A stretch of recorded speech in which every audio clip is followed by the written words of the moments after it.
happy to remind you you are tuned in to Need That Podcast. When you talk about someone being an activist, he is that.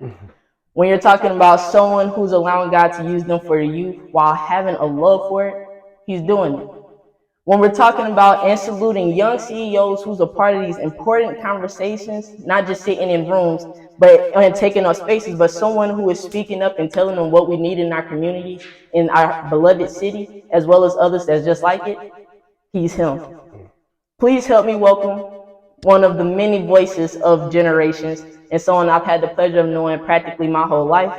My God, my spiritual brother, Mr. Frankie. Just clap it up, clap it up, clap it up, clap it up. How you doing, my man? I'm doing good, doing good. It's good to be here. Real good to be here. Yeah, man. Yes, it's a pleasure to be sitting here on the podcast and being able to share and with you and conversate. Yeah, for sure, for sure. Yes. Today we're gonna talk about the becoming. I've been excited about this day. I've been excited about this conversation. Just to open it up, I want to start with the journey of your becoming. Like where did it start? You feel me? Where did it hit? Where you like, oh, nah, this ain't, you know what I mean? This ain't it. We gotta do better. Where it started? Well, pretty much, growing up, I grew up in ministry, but Bishop Heath was my goddad. Right. But my mom, the Gibbs family where I come from, none of them went to church. All of us, all of them come from the streets. And, growing up in ministry, and that's why I'm so big on ministries and churches being more active in the community. And not just that, but the youth that's in their ministry is not to make them feel like it's all about just church. Right. They need to know that it's a world outside of church. Right. That when they get older, they will be exposed to. And if they're not mentally prepared or spiritually prepared, they will fail and fall into the trap of the world. Right. And growing up in ministry, my dad sheltered me for good intentions, but it wasn't good for me. Right. When I turned 16, I would start feeling myself. I started getting older, Right. and so I wanted to experience the streets, because I felt like I was missing something. Yeah. I felt like, okay, church is cool, but like I'm popular outside the church, so why can't I be in the streets? My brother's in the streets, my sister in the streets. I'm the only one that's not in the streets. My mom was in the streets, my dad was in the streets. Why can I not be in the streets? So I went to the streets. I went to Maryland. I moved to Maryland with my cousin, and I got instantly into the streets. I was exposed to stuff that I never thought that I would be exposed to, and it became normal for me. Yeah. And so I was going down like full speed ahead, gang banging, drinking, smoking, everything, robbing, picking up guns, shooting, being shot at, fighting, jumping people from the reeds and doing crazy stuff. I was mentally not there. Yeah. And I'll never forget this day. Two friends of mine jumped the guy, and for no reason. We was walking around the neighborhood, and I told him, I said, "Hey, bro, I want you to jump him." That's how rude and ruthless I was. I said, "Go over there and jump him." And they went over there and beat that boy. When I say beat him so bad, like now I feel so bad about it because I saw how bad they beat him. Yeah. And make the long story short, the next day, not knowing his family was big, we went to the pool the next day, and his family saw us, but they pointed me out. I wasn't even the one who jumped them, but I was the one who initiated. I was the loud one. I was the more vibrant one. I was the one talking all the junk. So they instantly start chasing me through the neighborhood with bats. I'm talking about, it was at least like 10 of them coming from all types of ways. So that's why also you gotta watch how my dad used to always tell me, watch how you entertain strangers, because you might be entertaining an angel unaware. Yeah. You don't never know who you're gonna need. Right. And one day you may walk upon them and they may be your scapegoat out of something that could destroy you forever. Right. And I was running through the neighborhood, and this dude and his mom, who my friends wanted to use just to be able to smoke in their house and stuff. I actually used to talk to them and spend time with them and I thought highly of them Yeah. rather than treating them the way my friends did. When I was running through the neighborhood, I ran to their house Yeah. to get away Yeah. and to hide. And she opened the door for me.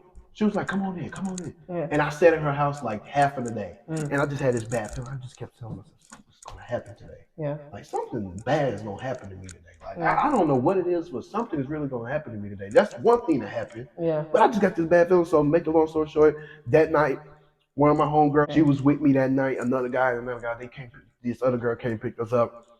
We had a crazy time.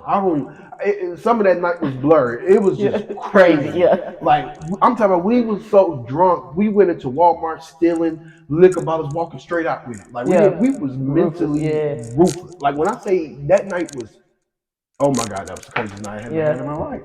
We got back to the neighborhood, and mind you, if we rewind back prior to this, I had got a charge, drug charge, and at the gas station at 3 in the morning one time. So the officer who gave me the gun charge this particular night that I felt something bad was gonna happen to me, we got back to the neighborhood and they said we were supposed to stay at somebody's house. I don't remember nothing. My mom was at work, and like it was like 4 in the morning. She used to work for psych hospitals, so she used to leave at 4. So I don't even know what time it is. I don't know nothing. Yeah. All I remember is we was pulling on people's car doors, and we opened the door to a car, and we sat in it. And all of a sudden, I heard, "Hey, come here!" And it was a police officer. We took off running. I was so drunk, and I'm talking about I was so drunk. I don't even remember falling. The officer said I kept falling, but I kept getting up and taking off. Like, I don't even remember that. But I do remember falling, and he jumped on top of me. Mm-hmm. And when I looked around at the officer, it was the same officer who gave me the charge 2 months before. And I'm like, yo, what in the world? And I was looking at 3 years in prison for larceny, assault, possession, so much other stuff that I was doing. I got 3 charges in 1 month. Back to back. Yeah. And I was looking at 3 years in prison, and I got another chance at life. And thankfully, my goddad came to court with me. If Bishop Eve didn't come to court with me, I don't know where I'd be. The judge knew who he was. Yeah. And so that right there was my turning point. I said, you know what? Like, that jail, all that's not me. Yeah. That's not for me. It will never be for me. I don't want it. I don't want to touch it. Yeah. I can't be a part of it. Right. That was a day that changed me forever. Yeah, I was still in the streets. I wasn't perfect, but I wasn't out here, robbing. I wasn't out here trying to gang bang. I was just in the streets, hanging with people. But that changed me. That right there was the day that changed me and said, you know what? I want to go to college. I want to be successful. And it's going to take for me to say, hey, forget what y'all doing. If that's what you want to do, you do it. I got to be focused. And that day right there changed me forever. Our churches fellowship with each other for years. Yeah, long time. I mean, for years. That's literally how we know each other. Yeah. Like, just kids. And then both churches had a lot of kids in it. Like, churches, period. I feel like around Winston back then. Yeah. Had so many youth. Yeah. You know what I mean? Yeah. So where we knew each other simply because, like, I ain't have to go to the same school. We ain't have to live on the same side of town. But we knew church on Sunday, 4:00 p.m. somewhere. You're going to somebody else's church and you fellowshipping with them. But just talking about your goddad, Bishop Heath, someone who had a tremendous weight in the city, right? Like just by the name of it, for someone to have weight in their city is big. Yeah. Because when I say the city, I'm not just talking about just one side of the city. I mean like everywhere. You know what I mean? No matter where their name is correlated, it's correlated with something positive. And it was so much love and this, that, and the other. And that's because that's what I experienced too. But speaking of the weight, right? Because it went from him, but in a sense, not even in a sense, but he done passed it down to you. You know what I mean? Of course, Bethany as well has that weight. Yes. But like with you being under him like that and just watching him, not even knowing that you're learning from him for real by just watching him because you're just so fascinated with the man he was. You know what I mean? Do you understand the weight that you have in the city? Yeah, the weight that I have in the city. I tell a lot of people everywhere I go. I'm from the north side of Winston. Big north. Sorry. 52. Chairview. I grew up from the north. Yeah. You know, back in the day, we beefed with people from the east side, the south, Yeah. wherever. Yeah. You know, if you wasn't the only side of town that I really was cool with was the west West side side, because yeah. I stayed on the west side. That's why I got all my charges at on the west side. But the north side, you know, that's my heart. That's where all of my friends are. Yeah. That's everywhere I grew up. It's just I love the north. And as I grew up doing what I do now, you know, even the people that I was beefing with back in the day, I don't beef with them anymore. But they have a mad respect for me. I could go Yeah. in any neighborhood in this city. Yeah. They know I'm on the north side. They Yeah. know I'm a scream it. They know I'm a stand for it. Yeah. But they know I got good intentions for every side of town. Yeah. You know, the shirt that I got on is a brand that I started that we're stronger together. No matter if you're from the north, the east, the south, the west. We're all in this one city together with Yeah. the same goal, and that's to be great, Right. to be successful, to live the best life that we can for our children and their children's children. Right. That is everyone's goal, hopefully. Literally. So, you know, to have that respect in the city in a different way than my dad did. He had respect in the city from the streets, but in the church world even more. Yeah. Me on the other hand, I have a lot of respect more in the streets as Yeah. well as in the church world. Yeah. But the weight that I carry in the city just reminds me so much of him and what he instilled in me. He always told me good integrity, you know, good integrity and respect would get you a long way. Yeah. You know, and to be able to have this weight on the north, on the south, on the east, on the west, to be able to go in any neighborhood and talk to people and spend time with them and give back without having to look over my shoulder, worry, making sure that I'm good, making sure I'm straight, making sure nobody bother you or nothing when you come out here. That is powerful. That is a powerful thing to have that type of respect from people in your city. Yeah. It's good, but it can be scary as well too. Yeah. Like you said, it's very powerful, especially now. Yeah. Because our city is not what our city was when we was growing up. No. Like I even talked about it with my sister because me and my sister we got some years apart from us. So I'm like, maybe when I was younger, I just didn't see it. You know what I mean? Maybe it was always there. Of course, it was always there, but I'm like, maybe it was as bad as it is now, and I just didn't see it. And she was like, no. It still wasn't this bad. And I'm like, okay, so now that hurts me. Yeah. Like all hospitals are having to get metal detectors hurt. Generation is different. They're very different, which is why I take pride in our not our titles but our positions. Absolutely. And what we are becoming.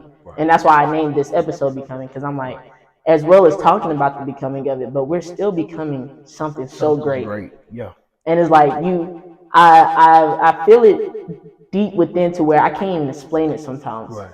But it's like I can only talk about it with those that understand. It. You know, exactly. When I say I don't care who it is, I don't care if we'll ever work together. I don't care if we don't even know each other. Right. But if I see that you are bringing everybody together, it brings tears to my eyes in a great way, because it'd be like, okay, at least I know I'm not the only person out here that's feeling this. Exactly. You know what I mean? Like it does something to my soul, and of course I love my city. Right. So when I see them coming from Winston, I'm like, that's even better. Like I love, anybody's doing it out here, but those that's coming from the city, because that means we're getting tired of being tired. Like we're tired of the same stuff. Yeah. We're tired of people sleeping on us. We got so much talent in Winston, it don't make sense. It's crazy. It's crazy. Shot from the trade. You know, my little brother Northside Mike, Sauce Pack, and 52 Paco, and all easy. Right. Even my man's Peso, like he's coming up. Like it, like we have so much talent. Then it be some talent that ain't even out there yet for real. Exactly. But just because we know them, you know what I mean? And it just be like, bro, y'all, Harry Giles, like y'all just learned about him. Yeah, we knew about him when he was dunking in 7th grade. I watched that man dunk in 7th grade. Like he's been doing it. Yeah. You know what I mean? It's so many more that could, It's a lot more. But they get, like you said, they get stuck. Yeah. Because they thinking that's the only way it's gonna happen. Yeah. And it's only so many of us that be like, I don't care if that's the only way, I'm going to find another way. Exactly. I don't care how I feel. Because I say all the time, this right here is not really me. Like this whole being on the camera and talk, it's not really me. But let me find a way to do it, because clearly God want me to do it. So I'm like, let me find a way to do it to where it's making sense to Right. me. You know what I You mean? know, at the end of the day, you know, anything we do, you know, is in divine purpose. Yeah. You know, we may not understand it. I didn't want to be an activist. Yeah. You know, that I didn't. You know, I wanted to be a speaker, Yeah. a traveling speaker, and traveling all over the world doing speeches and go home and chill, do what I want to do. Yeah. I didn't want to be an activist fighting against gun violence Yeah. and other social issues. But when you are destined to be a leader, Yeah. people are going to look at you. When I went out there for the George Floyd protest, it was never my intentions to be the face of it. Yeah. It was my intentions to go be a part of it. Yeah. But the fact that I am a natural born leader, Yes. and I was Talk about destined it. for the nations, Yeah. and my voice, not saying the other ones who was out there voice wasn't for the nations, but when you have a voice that was literally for the nations, It's gonna be there. it's going to be there. It's gonna happen. So regardless of the fact that I didn't want to take over, the fact that I opened my mouth and Yeah. people started listening, and once I opened my mouth, they looked at me and said, "We're going to follow you." Yeah. At this point, we're going to follow you because what you're saying makes sense. Yeah. You know, and from that point forward, I just kept going. Yeah. You know, so at the end of the day, you know, everything we do is a divine purpose. We may not understand it now, Right. but one day we're gonna look around and be like, that's why we had to do it. That's why. You know? Yeah. Just coming from me personally, because you was one of us. Yeah. You know what I mean? I remember, I don't know which protest it was. It might be the George Floyd window. My years stayed much together. But it might have been about 2-3 years ago, and we were downtown, and you spoke, and you stood up and you spoke, and you had all of us kneel before we started walking before we started marching, and it was so many of us, young people, out there. And I didn't even know you was gonna be there. Right. I went there because Nessa was going. Right. And if you know me, you know if my sister going, I'm most likely gonna go. Right. Right, that's my big sister. So I'm with her and a family friend of ours, and we're just down there. And I'm like, of course I'll go marching. You know, we got on our attire and everything, and you spoke, and I made my way up to the front because I was a little further back, but I made my way up to the front because I saw somebody I knew. You know what I mean? I saw I didn't see just a young person that's just there. I saw somebody that it's the feeling you get. You know what I mean? Certain people are only there for the clout, but you can tell. Yeah, you can tell. You don't feel it. And from when you was speaking, no lie, it was, I cried because it was just like, man, I see somebody that I knew from. I would just remember watching you shout out of nowhere sometimes in church. Like you'll just be, it didn't matter. It went from, of course, all kids, if you grew up in church, you already know if you're a church baby. Anytime shouting music come on, instantly you know to shout. Yeah. That's just a church baby. That's just what we grew up around. Yeah. That's what we was raised in. And there's nothing wrong with it. You just know, right? And then it got to a point where we was getting older and older, where now you're shouting, you don't even need shouting music. Right. You're just doing it. Right. At this point, you'll get up and run, and you'll outrun the adults. Right. You feel me? You feel me? I remember seeing that. Yeah. So then I'm like, okay, that's like the last few times I seen him, because of course, you know, sadly our leaders and our loved ones had passed by then, so we're not fellowshipping as much. But I'm like, now I see this grown man, this young man that's like, he's standing for something. He's in the streets with it. Right. Like you said, it's a life outside of church because we were still going to school. Right. We had friends that wasn't in church like that. Right. We're the ones that's helping them understand God more. Exactly. Yeah. But seeing you be that person and stand proud and stand tall, like, and you literally had everybody at your fingertips, like, just settle down, and you didn't abuse it. Right. You said what you had to say. Right. You said what you stood for. Right. You said it with your chest, and you made us feel it. Right. You know what I mean? And ever since then, I'm like, yeah. I don't care what he's doing. Yeah. I don't care what it is. I want to hear it. That was a crazy couple weeks for me. Yeah. I would never forget it. You know, it was a crazy couple weeks for me. I don't even think that I even got sleep until the last protest that I did. And I told my team, I was like, I'm done. Like, I got to rest. I was tired, you know, and I think I slept there. I think I laid down like that whole day. Yeah. And just was overwhelmed with the stuff that I did. I didn't even realize what I was doing. Yeah. You know, like I didn't realize how I actually laid down and I was going through all the videos and everything. I was like, wow, like like, yo, this was powerful. Yeah. It was a powerful protest, and I know the anointing that's on my life is to lead people, and so like to watch certain people that was at the table abuse their power. Yeah. And I'm genuine. I come from the streets, Yeah. so you can't get over on me. Yeah. Certain stuff that people did, I didn't allow it in front of me because I'm from the streets. I'm like, no, you can't perpetrate out here. You can protest all you want and say Black Lives Matter, but when was the last time that you was in Cleveland Projects or the Circle Right. or Rolling Hills giving back to the same people that you say you're marching for? Right. If you're marching for the blacks, you need to be active in our communities. Right. Not just because George Floyd died, because after all of this is over, you go back to your little rich lives. What did you solve? What did you help? Yeah. Anybody could throw on all black and hold up a sign Right. and say Black Lives Matter. Anyone can do that and Right. still not care about Black Right. lives. I'm just there. That's just how it is. Right. People would do that. The devil was once an angel. Yeah. He didn't even Talk like about God, it. but he was still an angel. Talk about it. Just Yeah. be real. So like I was telling people that was protesting. After I finished my protest, there was certain groups that was trying to go against what I've done Yeah. and try to sabotage it. Yeah. But see, they didn't know I was from the streets. So my pull-up game is strong. Right. I never forget it. God bless my God brother soul, Tyrone. I call Tyrone. I never forget it, bro. Dude was talking crazy over the phone. Yeah. I said, Tyrone, pull up right now, and we going downtown. How do we handle this? Yeah. Because at the end of the day, I'm watching y'all intentions. What have you done for the black community? Yeah. Because before this was going on, I was already out here working. Yeah. Fighting against gun violence, fighting against our own brothers killing each other. Yeah. Y'all worry about white folks killing us. I got to worry about on a daily my black brothers killing each other over money, cars, clothes, and girls, and drugs, and popularity, and sides of town. Yeah. So you don't understand Right. the pain and the trauma that we are facing. Right. And you come out here and say you doing this for Black lives, and you're speaking, and you try to go against people who's doing certain stuff that you don't agree with, or it's not your philosophy, and you go against it. But these are the people who out here working for real. What do you do for the people? Right.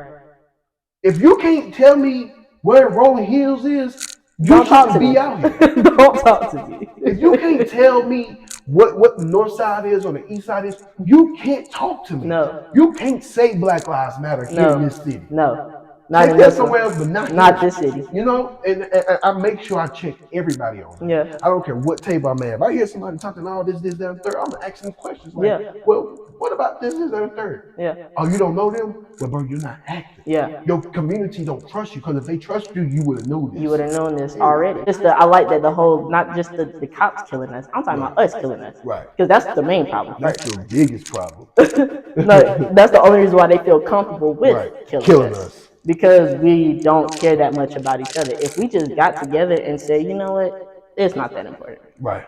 We could be so much more powerful. This world would change in an instant. Man. They will give us anything we want. If they see that we are no longer at each other's neck anymore, we can't make up in our mind that we're gonna stick together. I promise you, anything we say we want, they can give it to us, because what they're afraid of is that we are going to team up and take our monies out of their businesses, and put it in our own. Right. And once you stop putting money into Walmarts, Targets, and all these white institutions, they will do whatever you want them to do, as long as you will come back and spend your money. That's it. That's it. That's all. Customer service. Yeah. Why the customer is always right. Exactly. As long as you continue to shop with them, they're good. Right. But once you stop and they see how powerful we are together, we can change the whole world. The world will never be the same ever again. Yeah.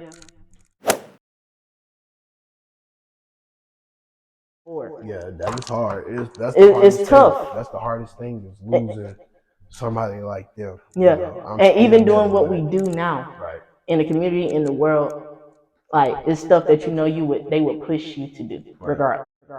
My dad would have loved to see what I do. Yeah, oh my literally. God, he would have ate it up. Literally every Sunday. He would have ate it up to see me leading the way I do, and to see me all over TV and so many other things. He really would have ate that up. Yeah. 9 times out of 10, he would have been out there with me. Yeah. Right beside you. But I never forget it. Mother Gertrude Stacks told me in the office in Mebane, North Carolina. She said to me, I was asking her questions. I was like, why would God, take him, from the way he did? I said, all these prophecies that I heard preachers come tell him that this was going to happen, that was going to happen. I said, it never happened. I said, and they said God said it. So why would they take him? Yeah. I said, then why would God take him with knowing that I needed him? Yeah. To help me through these, navigate through my senior year in high school and about to go into college. Yeah. That's the most time that I Yeah. need him, because I'm about to become a man. Yeah. And Mother Stack said it was his job to get me to that place. Right. And he did his part to Yeah. get me to that place and taught me what I needed to know. Now he's about to take me to this place. Right. And so I had to remember, like, okay, everything he taught me, I just applied to my life. Yeah. And keep moving. Yeah. So I'm grateful for everything that he taught me, because if he didn't teach me, I don't think I'll be the man that I am today. Yeah. Because there's things that me and him talked about, things he taught me that I'm still applying to my life today, that I'm seeing unfold literally in front of my eyes. Yeah. Yeah. So this next question, right? It's about your organization and all that you do, right? It's a name. The name of it I love so much, because for one, you're not afraid with telling your testimony. Right. You're not afraid of telling where you've been, Right. what you had to come through, Right. right? So with me following you on Facebook, where it's you told your testimony before, and then it clicked to me what the name of your organization was. I was like, oh, he's a genius for that. Right. But what did it come from? Just for the people out there that may not know necessarily, like, so where did Hope Dealers come from? Honestly, before we was Hope Dealers, we were called Helping Hands Foundation. Okay. And at that time, the team that I had at the time who helped me, the team that helped me literally, made Hope Dealers who we are today. I called the president at the time, named Jeffrey Fisher, my partner at that time, called me and was like, bro, I got word that somebody has the name of our organization and legally we can't use it. I said, so we're going to call a meeting with the whole e-board. And I said, y'all need to come to Greensboro. I was staying in Greensboro at that time because I went to A&T. So I said, have them come to my house and we're going to talk and figure this thing out. We're going to meet. It was like 9 p.m. We didn't finish up the meeting until about 3 in the morning. And because we were talking about so much and just needed that moment to, so many of us was going through different things in our lives and we was venting about all types of stuff, talking about stuff. It was great. It was great. But at the end, I told him about the situation with the name. And I said, we need something that's going to define what we're trying to do, define who we are, and define the vision that God gave me. And they was calling out all kinds of crazy names. It was crazy. And I said, no. I said, it has to come from God, though. It has to come from above, because it has to stand out from everybody else. When they hear that, I want them to be able to, like, wow, that's different. I ain't never heard that before.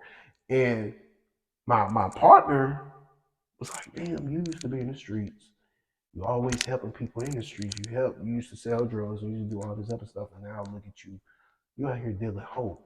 So he was like, dealing hope. No, he said Hope Dealers Outreach. He was like, Hope Dealers Outreach. And then Hope stands for helping other people everywhere. I was like, okay. And it stuck with us. It stuck with us. And ever since that day is being, the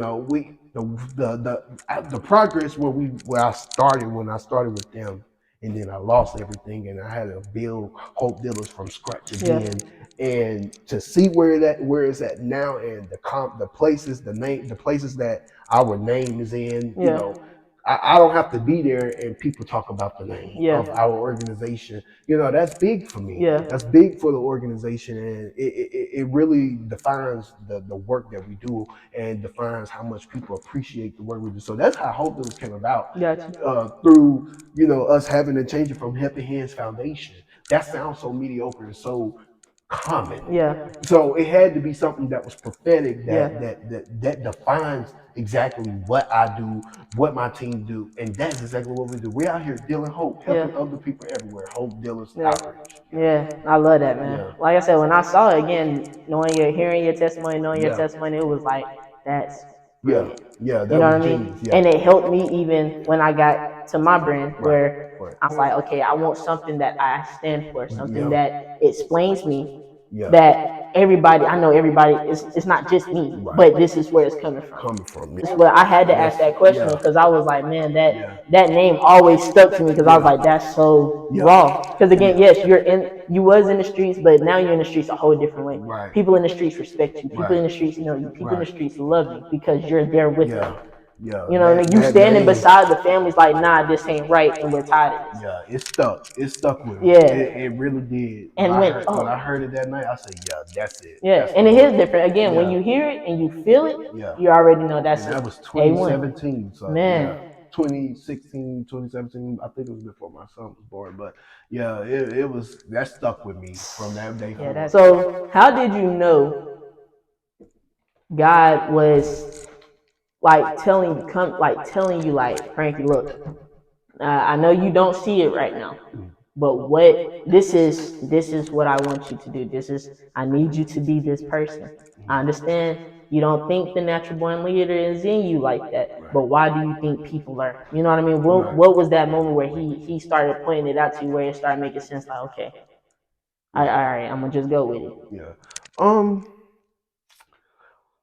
I had a lot of come to Jesus moments, but as you should. I would really say, I was probably speaking somewhere in Atlanta, and I never forget that while I was in Atlanta, I was getting booked like other places, and when I was speaking in Atlanta, I was speaking so profound and under the anointing so bad, like it was crazy. Like kids was in there crying, and it was a lot going on. Like the crowd was just crazy in Atlanta that night. Like that was probably the craziest crowd I ever spoke for. Like it was crazy. Like they received everything that I was saying, and when I got to the office after it was over, all I could do was cry because it was just overwhelming. All the people coming up to me after and say, man, you said a lot to me that it really did something to me. And so from that day forward, God spoke to me and said, this is what you're going to be doing. I didn't know that it would be to the point where I'm doing now. Right. But he's been using me since then. Like on different platforms. I don't care what platform I'm on. I'm not going to change the way I speak, the way I act. Everybody knows that's always been me. I've always been outspoken. That's how I was taught. That's how my dad was. That's how my mom is. So I always wanted to make sure that I was doing it through him. So when he spoke that to me, I knew this is what I needed to be doing. This is not for me. This is not for my family. This is for the people that God wants me to speak life into. And so that was really the time where I knew that God was going to use me like this. Was when He spoke that to me and said, "This is what you're going to be doing. Get ready. There's going to be things that try to come in your way. There's going to be things that try to knock you down, going to try to discourage you. But whatever you do, just remember this is what you're supposed to be doing. So you fight through it, you get through it, you handle it, and move on."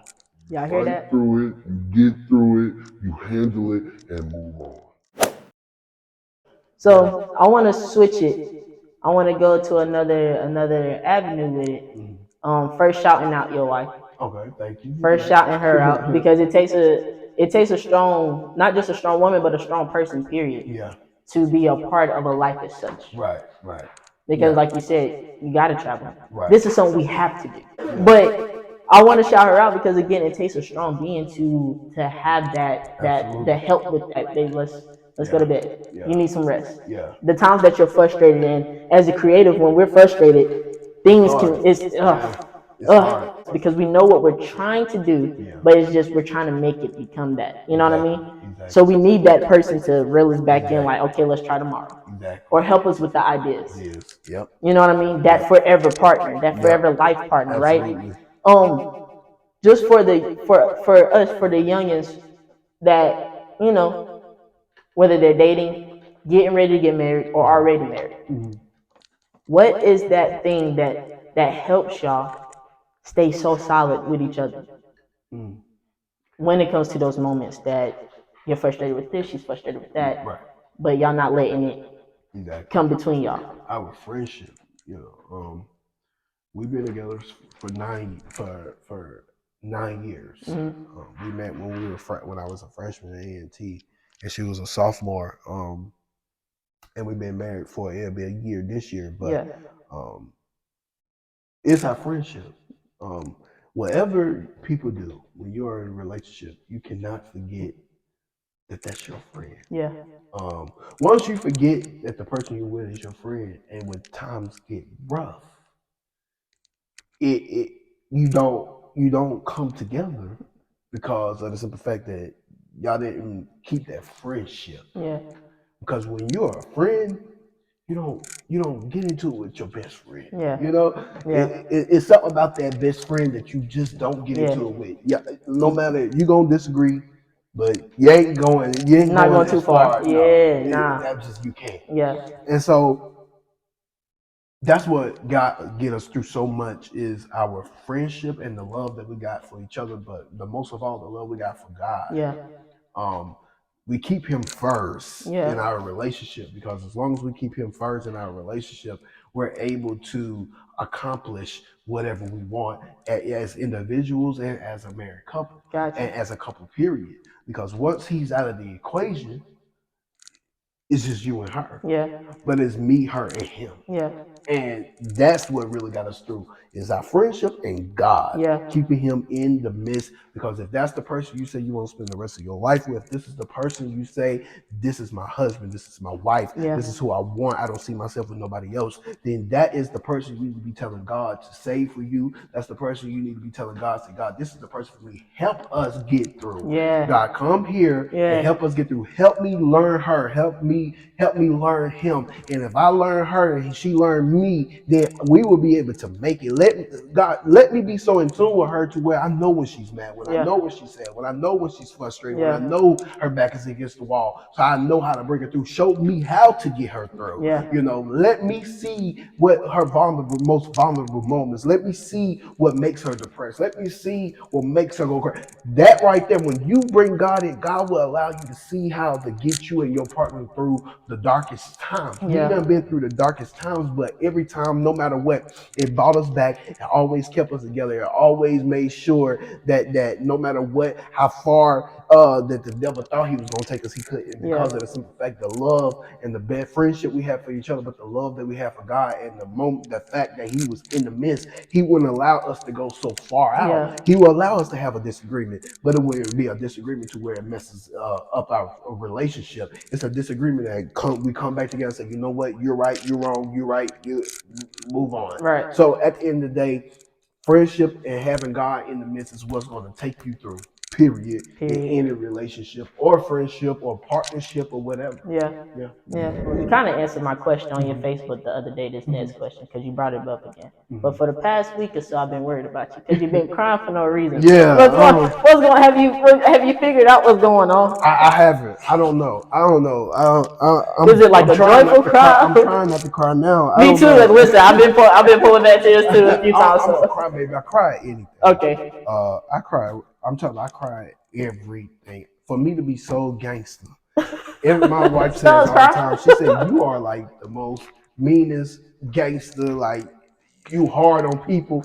But you're a crybaby. Yeah. I cry everything. I cry at movies. I'm talking about if it's a movie, I would be like just In balling tears. up, like, oh my god, I say, what is wrong with her? What is wrong with him? I don't understand. I cry at everything. I'm talking about even if it's something that's good, I Yeah. cry. Yeah. If it's something that makes me laugh, I'm crying. Yeah. Because I'm so happy. Yeah. I don't know. I don't know what's going on. We're gonna I'm trying to figure it out. Because when you first said it, of course, the first thing I thought was, okay, they about to have another baby, and I saw the comments that John had me rolling. Right. So I'm like, okay, well, it ain't the baby because you came back. I was like, it ain't that. Right. Like, all right, okay, cool. Right. But it'd be like that because I think the first time I saw it, I had just got done crying out of nowhere. Wow. I don't know why. I don't know. So that's why I really laughed at it because I was like, dang, I was just did the crying same last thing. night. Yeah. You know, I was crying, even crying this morning. I was woke up and I was just crying. I was like, what is wrong with me?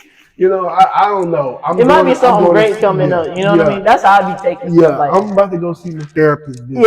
Yeah. I gotta figure it out. Cause I can't keep doing this. You know, my wife just was fed up. She was in Charlotte with her sisters last night, and I texted her. I was like, I don't know why I'm crying. She was calling me and was like, what is wrong with you? Like, are you okay? I was like, I don't know. I just don't know. I'm just crying. I said, stop talking to me like that. I'm a crybaby. I'm gonna figure it out. When I go see my therapist, she may be able to pull something. Yeah, it's something in there. I don't know what it is. That's one thing I love about therapy. You find out some things you either forgot about, you didn't know, it didn't make sense, and you be like, oh, okay, yeah. I need to go back to therapy too. Mental health is real. It's very real. It's very real. That's why I'm so big on it though. Because I'm like, that's something I go through. You know what I mean? It's not as bad as some people out here, but I want to go to those people and help them. Right. You know what I mean? I done tried suicide. I've been on drugs and had drug addictions. I had to go to rehab because of depression. I'm telling you, it is real. It's real out here. When my book come out, people is going to really hear how deep it was for me. And they're going to be able to say, dang, bro, like, I can really come up out of this. He came up out of it. You know, the most hurt people have a smile on their face. And I tell a lot of people that. I said the most hurt people. I was at a mental health convention and I had to speak, and I told that was something that I said, and one guy came up to me after and was like, "You don't even know that I was planning on going to commit suicide today, but you saved me." Because I told him, I said, you know, I told them, I said, hurt people, the most people that's hurting has a smile on their face right now.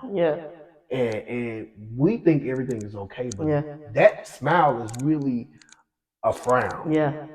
That really, they are hurting and crying out for help, but you don't know. I say, and so that's why you have to have the spirit of discernment to discern when someone is covering up something. You know, I'm a prophet indeed, I'm a prophet, and God shows me things. So I tell my wife that all the time. I say, you know, you can't keep nothing from me because God keeps me in the loop of everything. I don't even one thing you gotta really. The most hurt people smile, and so I'm real big on mental health and what it can do to you. Depression, so many other things, suicide thoughts, all that can really. I'm telling you, it takes you there. It's real. It takes you there. It's real. And the most powerful thing is when God don't let it go through. But that be the craziest. Like that when people ask me, how you know God is real? Because what I done tried with him, and he ain't allow that to happen. Tell me. Woke up the next day looking at a wall pissed. Like I be telling, I'm like, I was mad the next day. I ain't gonna count to you because in my mind I really was done. Like I don't get it. There's nothing here. And that's again, and that was around like December sometime. So when I'm going back to school in that springtime, that's when it was all right. We gotta do something different because we done tried the other. We tried the other solution, and that did not happen. So you're stuck here. It's hard. So let's not make it a dreadful life. It's hard. You have a good life. You have people that love you. You see that. So let's figure out what we can do. I told somebody that I said, just because you're not rich or just because you don't have money doesn't mean you don't have a good life. I said the fact that you're loved, the fact that you're still walking, able to talk, breathe, smell, taste, touch, feel. It's people out here that can't even feel sad. I said, do you know there's people out here so sick that they don't even feel sad? Do you know there's people out here that don't even feel nothing? Don't even know they're here. They don't even know they're on Earth. They don't even know. They feel like they're in La La Land. You should be grateful. That what you went through didn't cause you to go that way. Yeah. You know, because the truth of the matter is, all of us should be in a mental institution. All Literally. of us should be dead. All of us should have been rolled off by God. But the fact of the matter is that He's so gracious and shows so much mercy Yeah. and grace that we are we are the most ungrateful creatures I have ever seen. I promise. People can have a bed, a house, and just because they don't have $20,000 in their bank account, they are pitiful. Just because they are broke, they are pitiful. Just because people got money don't mean they're happy. No. There's a lot of people that got money that's unhappy because they can't even have happiness in their marriage. Literally. They can't have happiness with their children. They can't have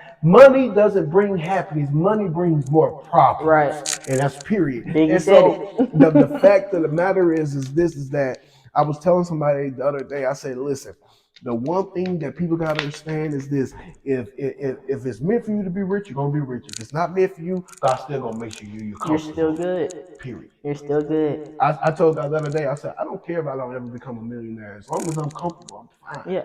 Period. Bills paid. That's it. Able to provide for me and mine. Right. As long as we can travel and do what we want to do, and I ain't gotta look at my bank account, we fine. I said, but if there's anything after that, less than that, I can't accept it because you said in your word that I'll be the head and not the tail. Right. You know what I'm saying? Right. I just wrote on Facebook the other day, God put it in my spirit that God is not a God who can lie, and He's a God who can't fail. Yeah, I saw that. He can't. Can't do it. If He do, that makes Him false. Yeah. It's gonna happen. You just don't know when. Right.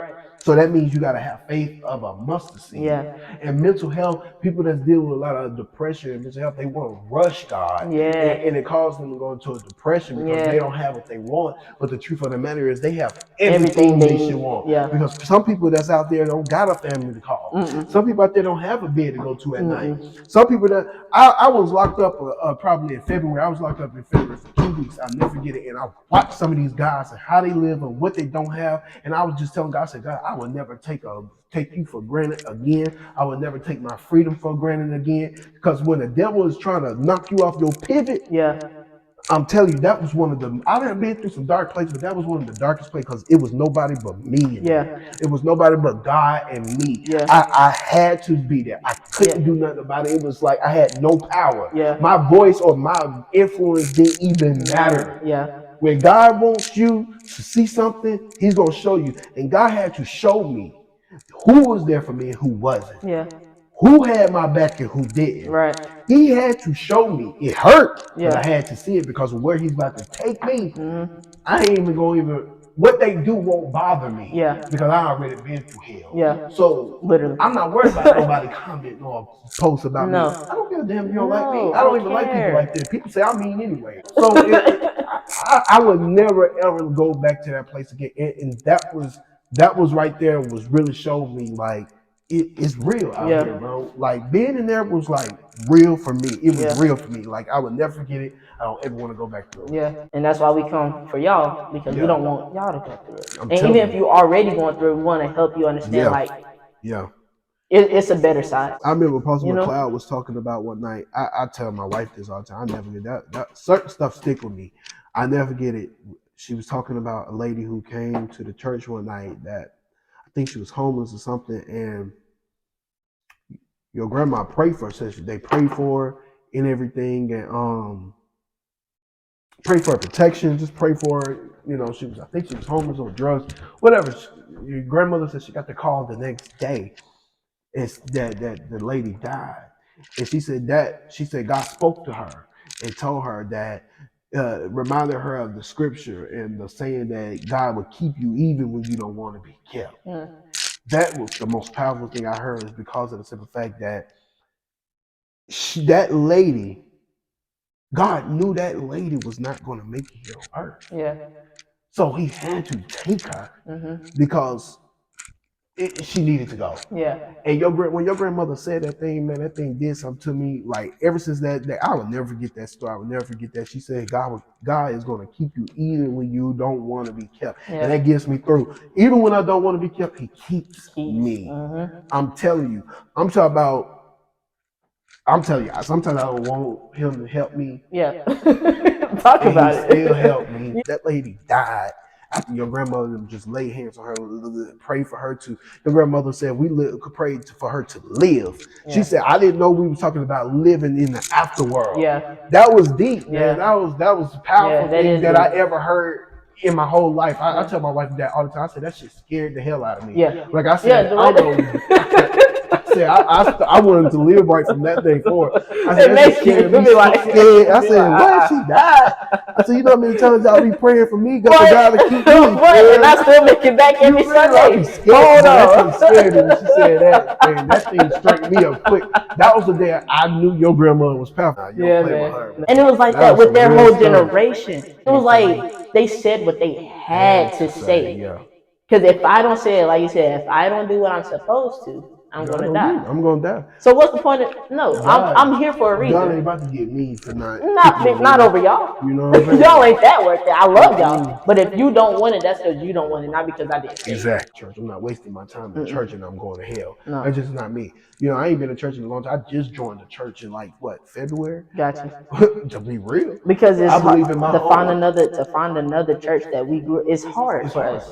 I would never find another higher ground. No. I would never find another Apostle Jarheed. I No. would never get that. And I had to come to grips with that. Yeah. I was looking for that in so many leaders. Don't get me wrong. I served under one great leader that I still call my bishop to this day. Yeah. And I still, if he called me and told me he needed me to come be his armor bearer adjutant, travel with him, I will. I'm leaving, go with him in Florida for a revival for 2 weeks. I'm serving him. He's a great man. Him and my dad was friends. He took me under his wing. My dad told him to look out for me if anything happened to him. So he's good, but he's not him. Right. And I had to find a ministry that spoke to me and my mental health. Yeah. And during my becoming, I need somebody who sees me becoming. Yeah. If my leader don't see me becoming and the word he preaches don't speak to the becoming, Yeah. I can't be under That's him. how I am. Because of course my church is gonna always be my church. It's in my bloodline. Right. But I go to a church, Destiny, with Apostle Still and Pastor Still, but they treat me as family. And from the first Sunday that I came, put me on the drums. I'm on the drums, but I'm actually listening to the word. Right. And me and my mom talked about where I'm like, I'm thankful that I'm at the place in my life where I want to listen. Right. I know I need God and I want Him. So listening to Him, it's something that feeds me there. Exactly. And I'm like, I haven't been fed like this since my grandma's been alive. Right. Yeah, that's true. But I was young and I didn't, it's not that I didn't care about God, but I was young. Right. So our life outside of church was a little more important to us at that time because we're trying to figure out where we're going for school, what we're doing for this, what we're doing for that, who are we becoming, period. Yep. So when I went there and they fed me the way they did, it was like, Then they treated me like family, like I saw my grandma do with other people. Right. And I tell Apostle all the time, you remind me of my grandma. If she was alive, y'all would be so close. Yeah. Because y'all have that same spirit. Yeah.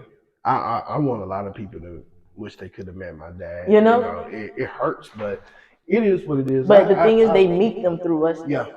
Yep. And that'd be the part that helps me. Yeah. A lot of people say, you remind me so much of your dad. I was like, yeah, I know. Yeah. He taught me. Yeah. Everything that I do, the way I speak, the wisdom that I have, Yeah. it came from him. It didn't come from nobody else but him and God. And God. That is.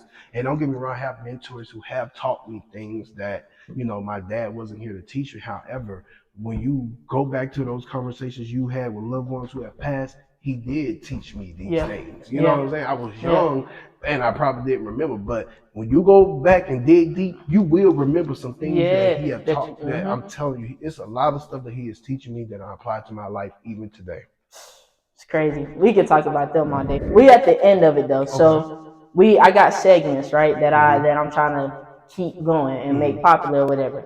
So one of them is called Man, Let Me Tell You. You done already told us a few stories where it got you here. But one more wouldn't hurt. One more story where it's either funny or it's crazy, it's messed up, or it's both of them. Where something happened to you where it got you here. You know what I mean? Where somebody might have said something to you, you might have saw something, and you was like, oh nah, you know what I mean, or experienced something. I would say even with everything that I'm doing now and the place where I am mentally right now at this moment, I would say, with me having to experience with the going to jail in February due to, my daughter's mother, and the child support and her being bitter and all of them trying to, hurt me, that right there really opened my eyes even more with being behind that wall for 2 weeks with nobody able to do anything about it, and to be in a place where all of these men and they going through these different things and I'm just here for this, and to be able to minister to them, that really opened my eyes a lot too, because of the simple fact that people wasn't there for me, and it's okay. Right. It's fine. Right. But it opened my eyes to a lot, not to give so much of myself to people who can't give me even 50% of them. And so I'm in a place now where I'm more focused on my family, my work, and that's it. Yeah. Nothing more, nothing less. Yeah. I'm not giving nothing more out to anyone who can't give me 50% back. Yeah. And so that right there was really crazy for me to be experiencing that. The most craziest jail in North Carolina, the most unhumane jail in North Carolina, man. It was the craziest thing I have ever experienced in my life. It sleepless nights, barely can sleep, barely can eat, wasn't having fun. It was just too much. It was too much. And so that was one of those, man, let me tell you, like, it was crazy. And my book is about that experience and what I experienced at that time. And so I just can't wait for that book to come out so people can really hear what goes on behind those walls. Yeah. Got you. And the last one is inside your mental. Mm-hmm. What does having it all look like to you? Because I know to our generation, Right. a lot of them, like we already spoke of, having it all is a lot of money. Right. They think that's rich when Right. that's not being rich. Right. Rich is what you have around you, Yeah. your village, Absolutely. your mental state, Absolutely. how you see and feel about yourself, Exactly. how you treat your loved ones, the ones Exactly. that actually feed you. But what is having it all to you? What does that look like? Having it all to me would be seeing my family at peace. To see your family at peace, to see your family uh, free from so much bondage and family curses. Yeah. That's what having it all to me. Because when you are free, you can be able to go get your money. Yeah. But if you're bound, you won't be able to do anything. Mm-mm. And so when you're free, that brings you money and peace and so many other things. So I would say when my family gets free and get peace, that's having it all to me. I like that. I want to thank y'all for being here with us. I want to thank y'all for tuning in. I want to thank you for coming through. Likewise, thank you so much. I greatly appreciate it. I enjoyed this conversation completely. Yes. I hope and I pray all the time, every day, that y'all get something out of these episodes, Yes. whether you're telling us or not. Join the community, Yes. comment on it, share it, follow us. Yes. We will drop the social medias. I'm going to give you that time to, roll that out. Matter of fact, we can do that now. Roll your social medias out and everything you got going on. Okay. For my nonprofit organization, Hope Dealers, it's Hope Dealers Outreach on every platform: Instagram, Twitter, LinkedIn, Facebook, whatever social media you have, we have. You can check our website at www.hopedealersOutreach.org. Again, www.hopedealersOutreach.org. We always have volunteer opportunities. We always have internship opportunities and so many other things. We have great things coming up. You can check my Facebook out, all my socials, Frankie Gist on all Facebook and Instagram. I don't have Twitter, I don't have Snapchat, only Facebook and Instagram, Frankie Gist. Check us out, reach out and be a part of what we have going on in the community and the surrounding areas. And as we always say at Hope Dealers, love isn't love until you give it away. Till you give it away, man. I remember that. Yeah, That hit yeah. home. And stand on that. Love ain't love until you give it away. Yeah. I want y'all to please take care of yourselves, take care of each other, love each other. Make sure you stay true to yourself and that you listen from within. Get closer with God if you're not. And just stay loving. And most of all, stay royal. Peace.